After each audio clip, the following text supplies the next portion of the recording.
penikmat babi, penikmat anjing. Adalah hak Anda untuk menikmati makanan yang menjijikkan itu. Di negeri leluhur Anda selama ratusan bahkan ribuan tahun, tidak ada yang mempersoalkan Anda untuk menikmati daging itu. Tapi ketika Anda tinggal di tanah Delhi, di tanah Melayu, ada akar budaya yang harus Anda hormati di sini. Bahwa Delhi, Melayu, Islam adalah sebuah idiom yang tidak bisa dipisahkan. Dan kami sebagai warga muslim berhak untuk merasa nyaman menjalani kehidupan sehari-hari, terbebas dari makanan-makanan haram itu, baik di tempat kami tinggal, di gang-gang kami, di jalan-jalan yang kami lalui. Dan edaran itu bukan melarang Anda untuk menikmati daging yang menjijikkan itu, tapi Anda harus tertib di tempat-tempat yang memang layak untuk Anda menjual barang itu, bukan di tempat umum, bukan di tepi jalan besar, bukan di keramaian di mana muslim dan non muslim lalu lalang di situ. Tapi Anda seolah-olah menantang untuk berperang, memancing keributan, mengeluarkan ucapan-ucapan rasis. Kalau muslim sudah tak mampu lagi bersabar menghadapi sikap Anda, saya khawatir Anda terkejut melihat reaksi umat Islam di tanah Delhi ini nanti. Oleh karena itu, sudahi polemik ini. Pihak keamanan supaya melakukan pencegahan agar hal-hal yang tidak diinginkan terjadi di kota yang kondusif ini, di kota yang pluralis ini, di kota yang penuh dengan keteduhan ini. Kalau Anda para penikmat babi mengancam menurunkan massa, kami juga ormas Islam punya massa, dan nanti Anda tidak akan mampu menandingi jumlah massa yang bisa kami hadirkan. Oleh karena itu, propaganda akan kita hadapi dengan propaganda, diskusi kita sambut dengan diskusi, tapi arogansi kita juga akan hadapi dengan kekuatan penuh. Pihak aparat kami mohon melakukan upaya-upaya agar pihak yang pro dan kontra ini tidak bertemu di satu tempat guna menghindari hal-hal yang tidak kita inginkan. Tapi sekali lagi kami ingin memberitahu kepada Anda, wahai para penikmat daging haram, apapun ceritanya, status Anda merantau di tanah Delhi ini, hormati akar budaya di tanah Delhi ini. Itu saja. Assalamualaikum. Oke, teman-teman. Saya agak terkejut sih mendengar pernyataan dari Ustadz ini ya. Semua perkataannya itu kedengaran, nanti mungkin teman-teman juga bisa simpulkan ya. Terkesan agak provokasi ya. Karena dia pakai istilah-istilah ini. Pesan untuk arogansi pemakan babi. Pemakan daging haram. Daging yang menjijikkan. Ini kan dia sudah memakai istilah-istilah bahasa yang menurut sudut pandang dia, ya bagi kami itu bukan sesuatu yang haram, bukan sesuatu yang menjijikkan, ya sama-sama daging, ya. Jadi jangan paksakan kalian punya pandangan, lalu mengatakan kalian pemakan daging haram, pemakan daging menjijikkan. Ini sudah kesannya merendahkan, teman-teman, ya. Saya tidak tahu ya, Bapak ini ada motivasi apa dia mengatakan hal seperti itu. Bahkan dia sampai-sampai bahwa kalian ini merantau di tanah Delhi, ya. Jadi hormati katanya budaya setempat dan lain sebagainya.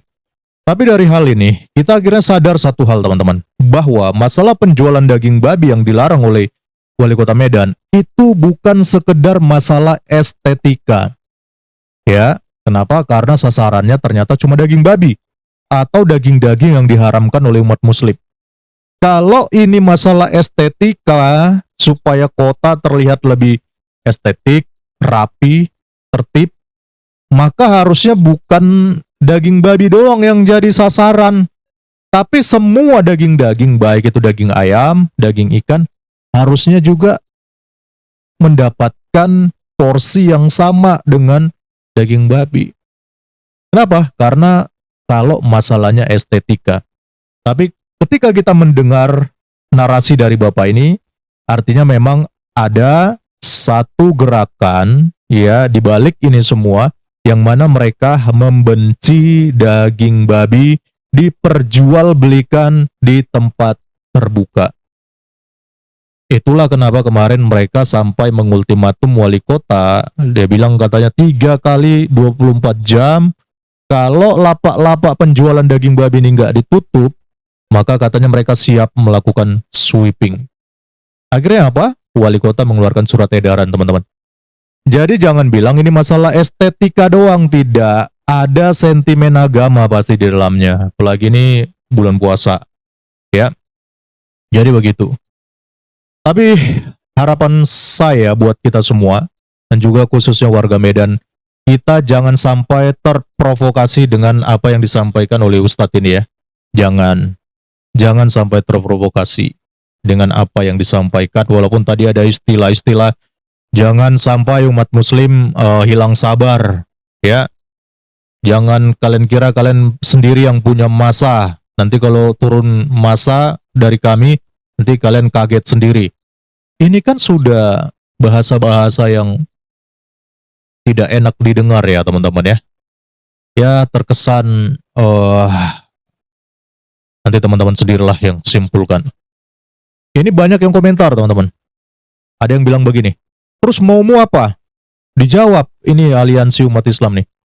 Apapun kami siap katanya. Waduh, ini aliansi umat Islam nih. Apapun kami siap katanya. Waduh. Ini, Medan bukan sepenuhnya tanah Delhi, dan ingat, Guru Patimpus pendiri kota Medan, dan Guru Pantipus bukan orang Melayu, cuma berbatas dengan tanah Melayu. Udah mulai, ini ya, narasinya udah mulai agak-agak sara ya, mulai bawa-bawa suku Melayu, tanah Delhi, dan lain sebagainya. Sayang kali pakaian Anda gamis, tapi hatinya sebaliknya. Aduh, kenapa sih B2 kok kalian persoalkan? Coba tunjukkan secara spesifik dalilnya dalam Quran Anda yang menyatakan kalau B2 itu haram. Dia bilang apa? Jangan jual babi sembarangan. Ya. Saya kadang-kadang heran ya. Yang haram itu kan kalau B2 itu dimakan, ya.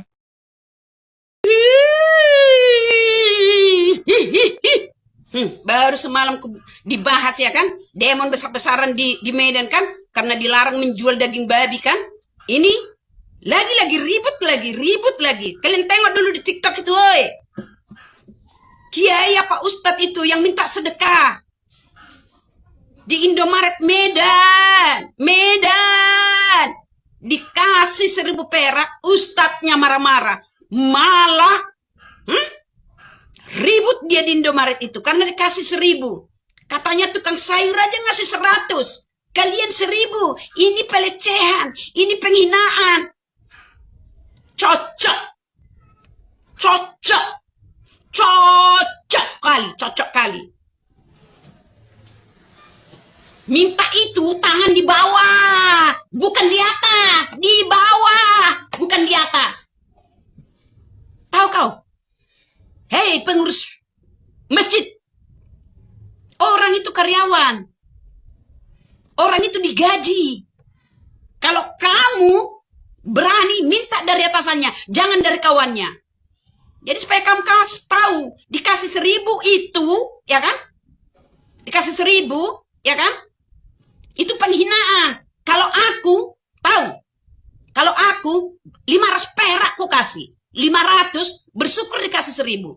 500 perak.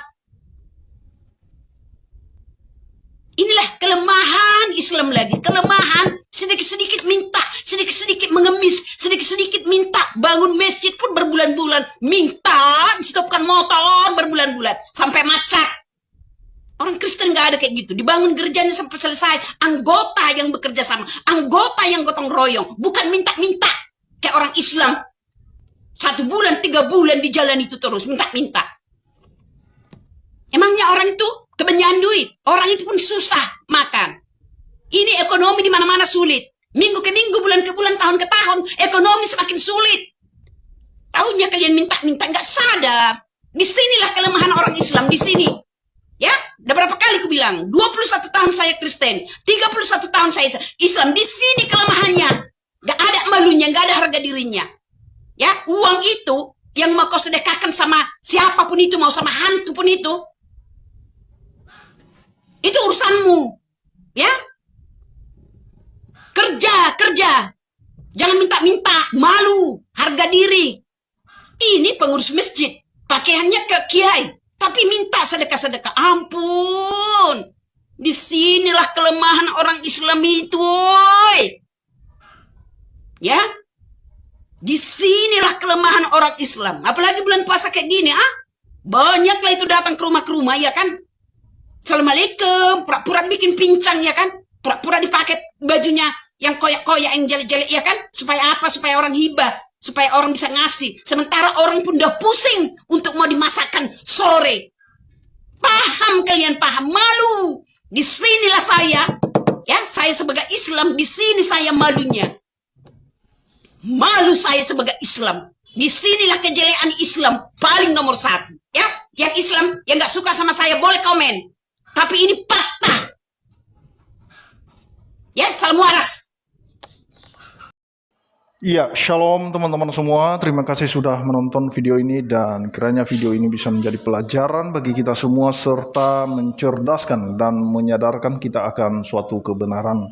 Nah, teman-teman, seperti apa yang kita saksikan dari satu cuplikan video yang di-reaction oleh saudara kita Rizan's Channel, teman-teman, di mana dia menampilkan salah seorang ustadz, teman-teman ya, yang dimana dia menyampaikan suatu narasi-narasi yang sebenarnya itu provokasi, teman-teman, yang memecah belah, yang mengarah kepada sesuatu perpecahan, teman-teman ya, yang dimana ustadz dalam narasinya, dalam pernyataannya, dia mengatakan bahwa makanan orang Kristen itu, makanan yang memakan B2 itu adalah makanan yang paling jijik menurut dia, teman-teman.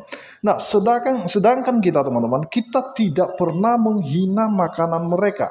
Makanan apapun mereka di sana, teman-teman, kita tidak pernah urusin dan kita tidak pernah melarang mereka, tidak pernah kita katakan itu jijik, teman-teman. Tetapi ini ustadz dengan narasi-narasi yang memprovokasi umat dan memecah belah umat beragama, teman-teman, dan seharusnya pihak penegak hukum ini segera diproses orang ini, karena ini sudah salah, teman-teman ya. Kalau terjadi sesuatu yang tidak kita inginkan, teman-teman, ini berbahaya sekali. Nah, khususnya di Sumatera Utara, kota Medan. Nah, sekalipun dia mengangkat sejarah-sejarah yang belum tentu itu benar, teman-teman, tetapi untuk memprovokasi umat bahwa dia mengatakan Medan itu adalah bukanlah milik orang Batak, bukanlah milik Batak Karo, tetapi itu tanah orang Melayu misalnya, teman-teman. Dia bilang tadi bahwa kita ini sebagai perantau atau umat Kristen merantau di situ dan harus menghormati dia, teman-teman. Harus menghormati mereka. Ini sebenarnya sudah kelewatan ya, sudah keterlaluan, dan memang dia tidak mengerti, teman-teman ya, yang namanya Undang-Undang Dasar tahun 1945 dan juga sila kelima bahwa keadilan sosial itu bagi seluruh rakyat Indonesia. Dan anehnya wali kota pun ini benar-benar menurut saya ini dalam tekanan ormas, karena di beberapa waktu kemarin itu ormas itu menyampaikan dan meminta kepada pemerintah Kota Medan untuk segera menutup atau melarang orang yang menjual daging babi. Dan ini memang cukup jelas ya bahwa ini ada diskriminatif, teman-teman. Dan kiranya, teman-teman ya, masyarakat Sumatera Utara khususnya umat Kristen, baik itu suku Batak, itu suku Nias, suku Batak Karo, itu benar-benar harus menuntut keadilan kepada pemerintah Kota Medan supaya kita mendapatkan hak yang sama, teman-teman. Jadi itu saja yang perlu saya sampaikan. Kiranya Tuhan Yesus memberkati kita semua. Shalom.